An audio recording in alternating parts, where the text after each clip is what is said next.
Hey folks, Brian Mishore here with Walleye Guys. We're back for this week's Insider Tip. Now we're going to go a little different direction with this time. We just got home from the National Professional Anglers Association annual conference. So this seems very fitting because I get asked this question a ton. You know, what are the steps to becoming a professional angler? We did this a lot last year on live chat, and this question continues to come up. It's a great question. And the NPA annual conference is the place to get the answers, okay? Right up here to NPAA.net is the website. I will put a link on that in this video. You can go there, you can learn all about it, become one of the members, and get involved in everything it has to offer, okay? There's a great video. I'm going to also link to it if possible. Otherwise, I'll direct you over to the NPA Facebook page where we had 4 panelists: Jesse Simpkins with St. Croix, Michelle Kierburn with Yamaha, Michelle with Mercury, David Ittner with Yamaha, and Mark Copley with Strike King Lures and Salmo. You had the opportunity to ask these pro staff managers and CMOs of these companies anything you wanted to know about what is it they're looking for in a pro, how do I become a pro, and just tons of these awesome questions that were put out there by our members. So go back and watch that video. It's got some great insight, great stuff. So I'm just going to give you about 8 or so tips that I would highly recommend, and you can use these to help you advance into that pro angler category, okay? So first off, obviously, is be a member of the National Professional Angler Association. Guide, charter captain, outfitter, fly fisherman, saltwater, inland, it doesn't matter what species, what type of professional angling you're doing in the marine industry, looking to grow your business, learn the skills that it takes, networking with the people in the industry, which is the most important thing you're going to get out of this. The NPA is the only platform, the only place offered in the United States that I'm aware of, and anybody really, where you can do this at our annual conference, and as well as the information on the website and just the events that happen throughout the year. The networking and the camaraderie is second to none. So pro staff, ambassador, influencer, we hear all these terms, right? Many of them are used loosely. There's a lot of great things about it, and there's some not so great things about it going on in the industry right now. Overall, okay, you got to understand which one, where do you fit? Am I a promoter of the sport in the sense that I do TV or educational clinics? Am I strictly a tournament angler? That's all I want to do. I want to fish tournaments. I want to be the best at it. Am I a guide, right? So am I in the education platform? Am I in the service industry? Or am I just a tournament guy? Or am I looking to be in the media and the marine side and tech side like that? There's a place for everybody. And ultimately in this industry, you're going to wear a lot of hats. You're going to do a lot of things, okay? But first and foremost, right, we're going to start with number 1, is you have to have passion for what it is you're doing. People get into the outdoor industry, whether it's on the hunting side, fishing side, camping, anywhere it is going on, archery, it's because they love to do that. It looks fun. I want to be part of that world. How do I get in it? All right, I'll tell you right now, it's not a rich man's sport. If you're looking to become wealthy, if you fish tournaments for a living, to make a living, very few succeed at that, okay? Now, I'm a walleye angler, so I'm speaking from a walleye world perspective. The bass industry is huge. It's a totally different deal, and those guys work their tails off, and it's a different deal. But however, they still have to go through all these same processes and steps to achieve their goals where they're at today. And this could become a very long video, and I'll try to keep it short. I love this topic. There's a ton to say, and I don't know it all, nor will we ever really know it all. But the more information you have in this process, the more successful you're going to be. So have a passion, okay? If you don't have a passion for the sport and what you're trying to achieve, it shows. When you're applying at jobs or to become pro staff or ambassadors with companies, they're going to see right through it. These people get hit up hundreds of times a day, a month, asking the same thing, okay? So be passionate. Be willing to put in the work. Number 2 is work. Way more work than most people think. I'm a guide.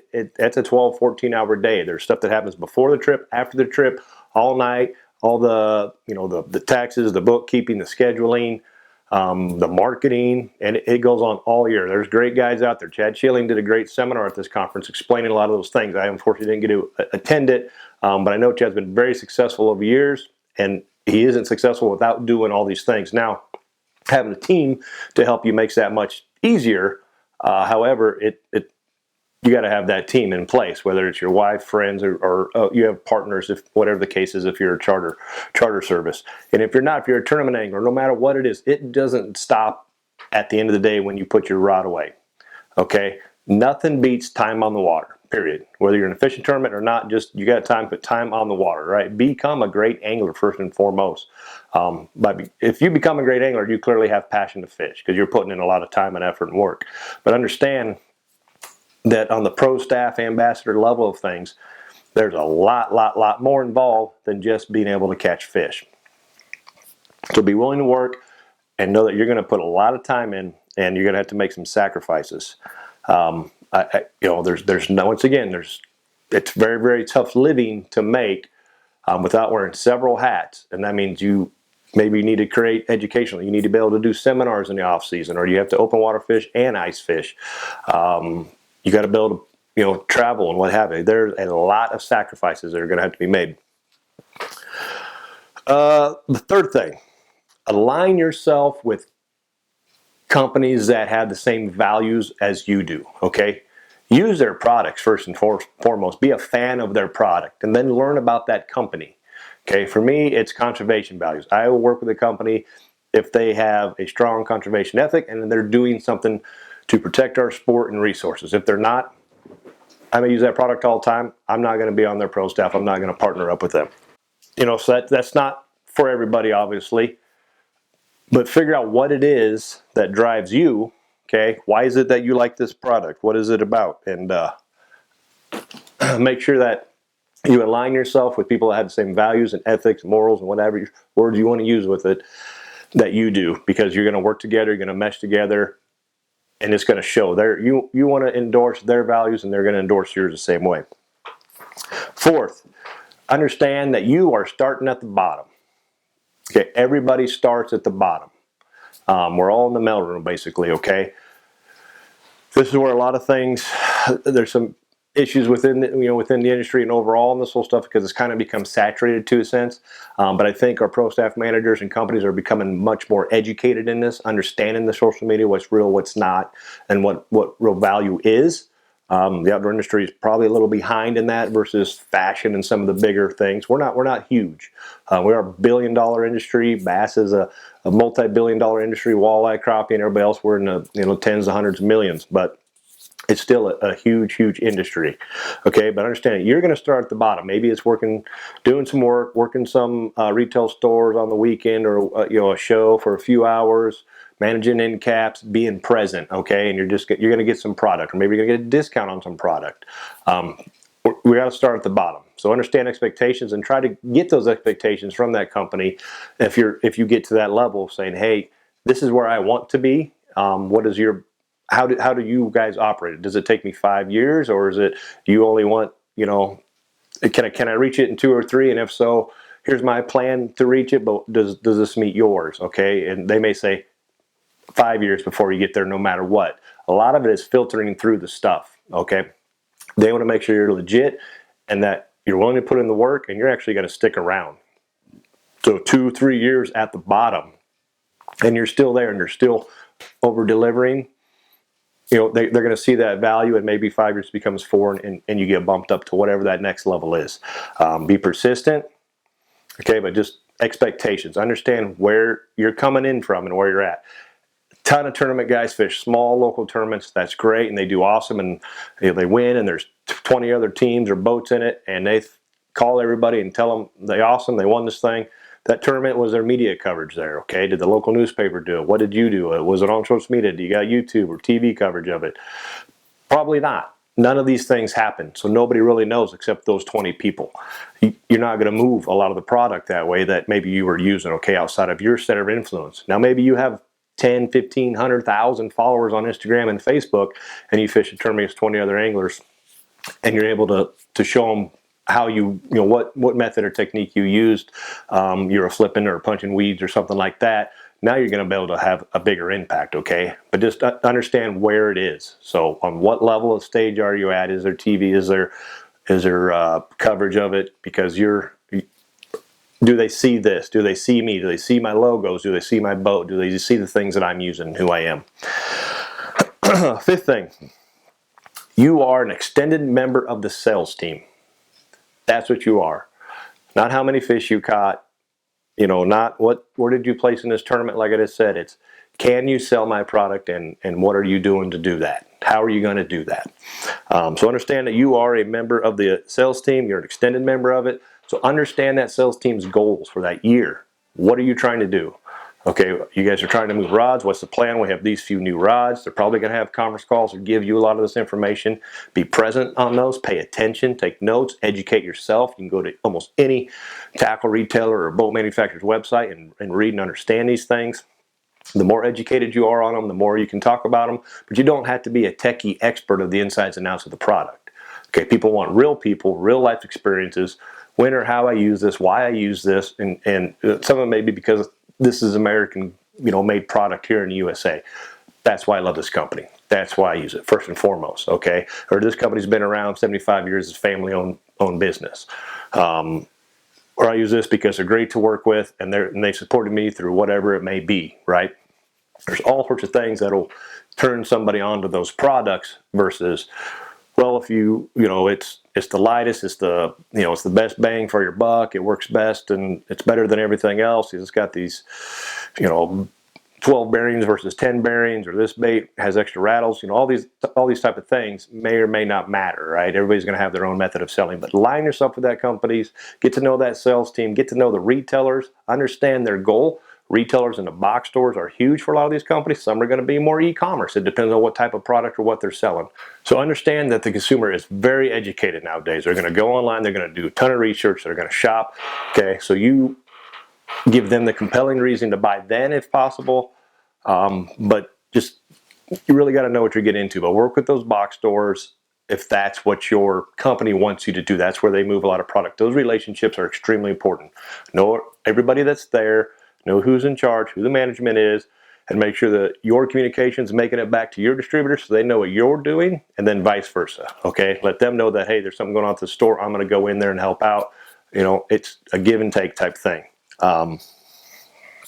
6, have a plan. Okay, so Jesse Simpkins talks about some of these points, and he's spot on in this video on the MPA Facebook page. Have a plan when you're going into anything. I'm a former military guy, and planning is everything to me. Okay, have a plan. If you fail to make a plan to fail is what we've always said, and it's very, very true. Let them know what you're gonna do that year. You're gonna fish these certain tournaments. You're gonna do this on YouTube. You're gonna do this on social media. You're gonna attend these events at stores. There's a lot of things going on that they don't know about that you could be part of. You're gonna do some youth fishing clinics. You're gonna put on a fishing school. You're going to go to the MPA conference. There's a ton of things that they don't know unless you tell them. All right. So lay out your plan for 2020 and 2021 and all that, and let them know, and so they know where to insert themselves, which creates opportunity. They didn't know about it. Now they know that you're putting on a fishing school or something. They may say, well, here's some product we want you to give out or to show or something to the attendees. You're helping them out. It's helping you out. Everybody wins. The people there are getting some gear, some stuff in their hands to walk away with that they're going to use, and you showed them how to use it. In turn, we all lose plenty of lures. They're going to have to go buy more, and that's what they're going to get because they had a good experience with it. So, a portfolio, a resume, all these things are extremely important with your plan. Okay, a plan may come second after you're already on a pro staff or whatever level, but to get in the door, what sets you apart from the other couple thousand people? On this panel that the MPA had, there's 4 companies up there, and I know well that those 4 companies manage over around 4,000 people. So what makes you stand out amongst those other people? There's certain things you can do. Their relationships are the number one thing, most important part of it. So by networking and talking to these people, if they know you face to face versus just an email or a phone call for years, that's going to help you considerably. So that means you have to invest in yourself and go to these places. May it be ICAST, it could be an ATA or a SHOT Show, something like that. Those are all going on over the summer, and then ICAST is in July. If you can get into these events, they're not open to the public. That is a great place to go, but also understand these people are there to do business first and foremost. But there's plenty of after hours and opportunities to meet these people. So FaceTime is paramount. Networking is the biggest thing you can do in all of business. Everybody's always heard it's not what you know, it's who you know. Who you know doesn't hurt, but it really does matter what you know as well. Number 7, do what you say. If you make promises or you're asked to do something, show up somewhere, or make a video, or whatever the case may be, and you say you're going to do it. Deliver on that, okay? Over deliver on everything that you're expected. If you get a contract with a company, it's going to tell you need to make so many social media posts, do so many store visits, whatever it may be, do more. Go one step above and do an extra thing, okay? Those are going to go a long ways. That's going to help separate yourself. That's a huge pet peeve of mine, and I personally had a couple things that I said I'd do last year. I didn't get them done because I got pneumonia and real sick, and the weather just didn't allow. Well, communicate that with them and say, hey, I haven't forgot. These are going to get done. I'm doing those this weekend to make those things happen, to follow through, because honestly, it bothers me that I can't sleep at night with these things in my mind that I wasn't able to deliver on what I said I would, okay? Everybody's going to do things their own way. Understand that. But do what you say, and if you can't fulfill that due to whatever circumstances, just communicate it, okay? You're never, ever going to communicate too much. If you're over communicating, they'll let you know, all right? But just let them know. If you're sick or something happens or there's a tragedy in a family, they get it. Life happens to everybody. Communicate that with your sponsors. Let them know where you're at in your plan, okay, to get back 6 months or whatever it is from now. They get it, okay? They completely get it. Once again, NPA conference right up here. I'm going to give you the link on that down below. Hopefully sometime throughout this beginning, and I'll leave it down there in the comments so you can go back and check on it. Last thing, like I said, we could talk forever. I'm trying to keep this short. It's tough. I'm passionate about it, and there's a lot of information to share.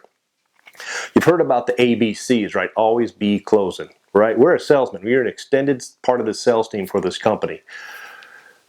Mike Iaconelli was at the NPA conference of the weekend, and I gave a breakout session on websites and branding, and Mike did a phenomenal job talking about branding. ABB, always be branding. You have a brand. Understand what your brand is and what value you have, okay? But you're always doing it, okay? Whether that means you're always wearing a hat, wherever it is, because that's your brand, that's what you do. If you're like Iaconelli and you're like to yell and you're eclectic, whatever the case may be, that's your brand, that's who you are. You all have one, just figure out what it is and harness that and make the move. But understand, you represent those companies all the time. If you're always branding and you're with a St. Croix, a Mountain Salmo, a Cabela's, a Bass Pro, even when you're not in that store or not wearing your jersey, you still represent those companies, and people know it because people follow you, okay? These are things that weren't they've always been a big deal, but they're so much more noticeable nowadays because of social media. So always be branding, but know that there's always eyes on you, good and bad. Watch what you do, watch what you say, watch what your opinions are. By all means, you're not censored by any sorts. Read your contracts, make sure you know what it says in them about what you can and can't do, or what the kind of the code of ethics per se for those companies. There's companies out there that require you to be National Professional Anglers Association members so that you learn these business skills and you can enhance upon them, so they know that they want a better value from their pro staff, and that we're helping build those better ambassadors for the sport overall. So always be branding, pay attention to who's around you, where you're at, what you're saying. Just if you always do what's right, you won't be wrong. But everybody's watching, eyes are on you. So that's about it for this week. Those are some insider tips on steps to becoming a professional angler. It's not an easy road, but man, it's a fun one. And keep it fun, keep it real. We're going to see you on the water.